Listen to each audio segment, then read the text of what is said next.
Hello everyone, and welcome to my Redstone tutorial series, Redstone with Niko. In this episode, we're going to be covering the basic functions of redstone dust and power inputs. So, first we have redstone dust. If you place one of them, it's a dot, like this. And then if you have two next to each other, they'll form a line. And if you have three, if you have a three in a corner shape, the one in the center is going to form a corner. And then if you have four, it'll make a plus shape. If you have three, it'll make more of a triangle. It can also go up and down one block gaps, but not two block gaps. So this redstone dust is not connected to this one. But this one is connected to this one. And I didn't do that by placing anything on the side. There's not actually redstone dust placed on the side, it's just placed below it, like that. And there are many more complex things with redstone dust, and we'll be covering that in the next episode. Things, for example, the signal strength and pulse length and other things like that will be covered in the next episode. But now we move on to power supply. Some of the most basic power supplies are a redstone torch, a redstone block, and buttons and levers. Those are the most basic redstone power supplies. A lever, we'll just grab a lever and an iron block real quick. Redstone dust has two states, on and off.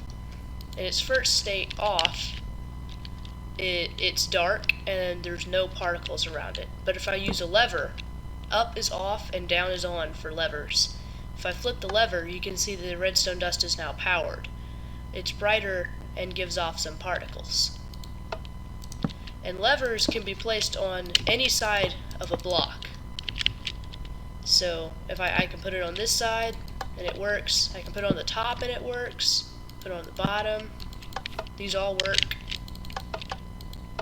But the neat thing about placing them on the top or the bottom of a block is, as you can see, it's a rectangle kind of facing this direction. But if I stand over here, it'll now be a rectangle facing the other direction. So that's pretty neat. And then buttons are the same with placing them, except they don't have different orientations. They only have one orientation. Now there's something interesting about buttons. There's stone buttons and wooden buttons. You can press the stone button and then the wooden button, and you can tell that the stone button has a shorter pulse. I'll press the wooden button and then the stone button, and then you'll be able to see that the wooden button has a longer pulse. You can see that the stone button actually stopped being pressed before the wooden button, even though I pressed the wooden one first. And now we'll move on to something slightly more complicated. This is a tripwire. It's very, very hard to see, but if I zoom in real close, you can maybe see the gray line that moves a bit right there. Okay, so you can place them two ways. You can place them on the ground or in the air. They work both ways. And the way I did this is I used a tripwire hook and some normal blocks and some string. I'll go over here and demonstrate. I'll place a block and then I'll go over here a little bit and place another block. I'll place a tripwire hook on here and a tripwire hook on here. As you can see, the tripwire hook, the wooden part's facing up, which means that it's not connected to string. And now I'm going to place the string across, and you can see that it's now sticking straight out, so it's attached to a string. And then whenever I stand on it, it triggers it. And you can see that it moves down a little bit. It can also be triggered by throwing an item onto it. Here, I'll let it stay on there. There you can see it's now in the triggered state. And whenever I pick it up, it stops being triggered. And the tripwire hooks power the blocks that they're attached to, but we'll cover that in a much later episode, along with quasi-connectivity and other things like that.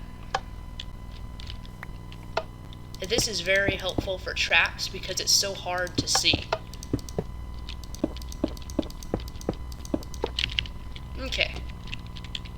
Now something slightly more complicated. We'll do the pressure plates next. Well, these aren't exactly as complicated. These are not quite as complicated as tripwire hooks, but they're definitely more complex because there's 4 of them. There's the stone pressure plate, the wooden one, the golden one, and the iron one.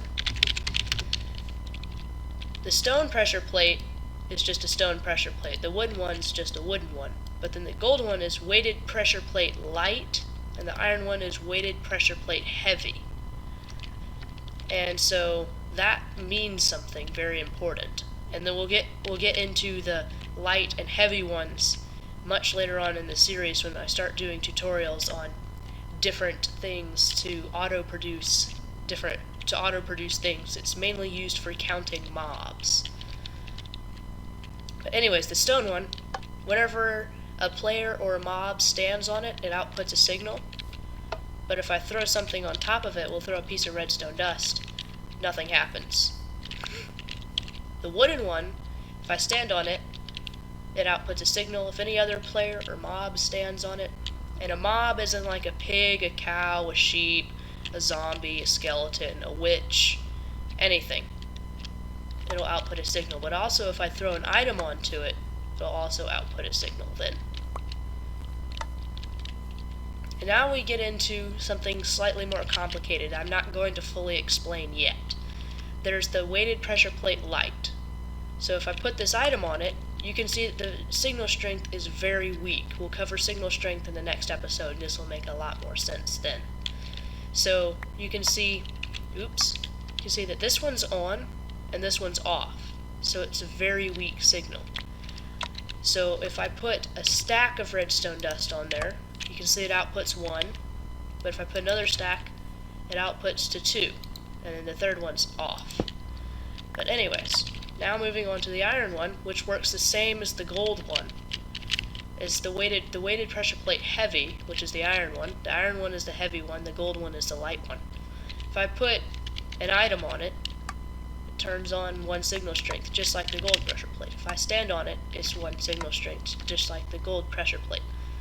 But put in a stack of items, put another stack of items, and the second one still hasn't turned on. That's 2 stacks, 3 stacks, 4 stacks, 5 stacks, 6 stacks, 7 stacks, 8 stacks, 9 stacks, 10 stacks. Second one's still not on yet. 11 stacks. Now the second one turns on. And so now if we can keep filling it up, we'll be able to see when the third one turns on. So that's 12, 13, 14, 15, 16, 17, 18, 19, 20, 21. And the third one turns on at 21. So whenever you put 1 stack of items on top, it turns on 1 signal strength. And then every 10 stacks after that will be the next signal strength. Okay, now something slightly more complex, the observer. It does exactly what its name says. It observes. I'm just going to get a few different things here to demonstrate with it.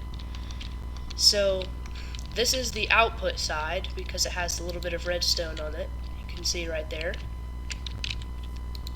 And then I'll just make a wire that goes over here so we can see it.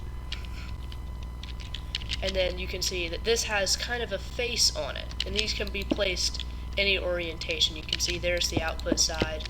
If I build up a few, you can see there's the input side. And now there's the input side over here. And these can be placed any orientation this way too. But anyways, so if I place something in front of it, it gives off a 1-tick pulse. We'll cover pulse length in the next episode. And whenever I break the block, it causes that to happen too. But if I do something over here, nothing happens. That's because it only detects the block right in front of its face. And then if I use some redstone dust, you can see that happens too. And then, but if I use a lever, I can change the redstone dust between on and off, and that'll give me a 1-tick output whenever I do that. Now if I do it like this, you can see nothing happens. If I have a redstone block there, not a redstone block, an iron block, still nothing happens. It's only whenever I break in place and do stuff to the block in front of it. Okay, and now we'll move on to the daylight sensor, which has some to do with signal strength, so we'll cover this more in the next episode. But as you can see, it's set to daytime mode. You can tell because it's a slightly yellowish color, and so you can see it's giving me an output because it's noon right now, so this will give me the maximum output. If I set it to nighttime mode, you can tell that it's nighttime mode because it's blue. You can see that it's now off. But if I do /time set night, then it will now be on because it's nighttime. If I do time set 6000, which is noon, it'll go back to being off because it's not nighttime anymore. That's the daylight sensor. The redstone block is on, always will be on. It's pretty simple. The redstone torch is almost the same as the redstone block, except it's a little bit more complicated. The redstone torch, if I have a redstone torch right here on this block, and it's on, and then I power the block, and now it's turned off. And that happens to the torches on the sides of blocks too. It's just whatever block the torch is attached to, that's, if you power the block that it's attached to, it will turn off. Okay, now there are more complex things with redstone torches, but that's just the basics of how they work. And now we'll go to detector rails, which work almost the same as pressure plates, except whenever you have a minecart on top of it, that's when it outputs a signal. So if we just make a little minecart track real quick, I put this here, I'll have some redstone dust right here so you can see when it's outputting.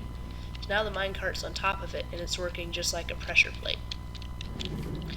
But then whenever the minecart's not on top of it, it's not outputting anything.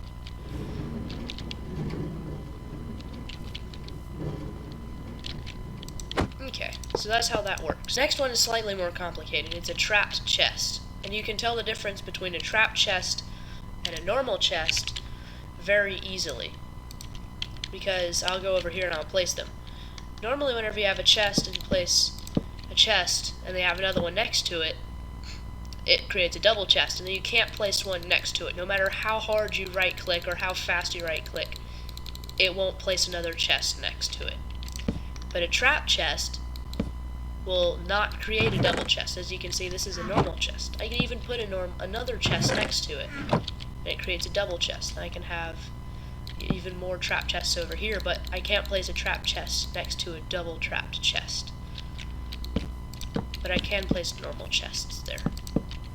But anyways, the way you can tell the difference between a normal chest and a trapped chest is that I'm going to zoom in right here. You can see that there's a slight gray outline, but on the trap chest, it's slightly red.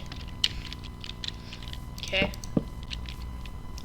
So this right here is a trapped chest. You can tell by there's a little bit of red there. Also, if I press F3, you can see on the right hand side that it says trapped chest. Okay, so there's our trapped chest, and you can also see that the redstone is making a line coming out of it. And we'll be able to use this line to see that I've now opened the chest, because you can see by the particles right there that it's outputting power, because the chest is open. There's more complex things about trapped chests. We'll get into that next episode with signal strength and pulse length. But anyways, that's going to do it for this episode. I hope you enjoyed. Thank you for watching, and we'll see you in the next episode.